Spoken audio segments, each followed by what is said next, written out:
Hello সবাইকে, parlour থেকে চলে এসে কিন্তু ঝটপট আমি রেডি হয়ে নিলাম। আর কোথায় যাবো চলো তোমাদের দেখাবো। আর শাড়িটা পরে আমাকে কেমন লাগছে অবশ্যই কমেন্ট করে জানিও। তো এবার তোমরা দেখেই বুঝতেই পারছো যে আমি কোথায় চলে এসেছি, রিসেপশন পার্টিতে এসেছি। তো এরা দুজন কিন্তু আমার ভাগ্নের বউ হয় সম্পর্কে। তো এবার দেখো, আবার যেহেতু বাঙালি বস, খাওয়াটা আগে তারপর সব কিছু। তো আগে খেয়ে নিই। এই তো বউ ভাত দিচ্ছে। বউ ভাত দেয় প্রথম ব্যাচে, তো সেটাকেই বলে বউ ভাত। তো এবার দেখো, এখানে মেনুতে অনেক রকম আইটেম আছে। তো যতটুকু দেখাতে পারছি, কাঁঠালের সবজি খুব প্রিয় একটা আমার সবজি এটা। তো খাওয়া কিন্তু আর শেষের দিকে। এবার মাংস খেয়ে নিচ্ছি।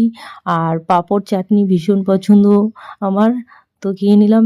এবার দিচ্ছে দই, আর এই দইটা কিন্তু খুব টেস্টি ছিল। দই সেরকম আমি পছন্দ করি না, তবু এই দইটা এত টেস্টি ছিল যে খেয়ে নিলাম।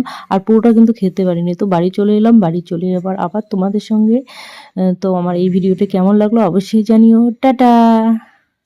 হ্যালো সব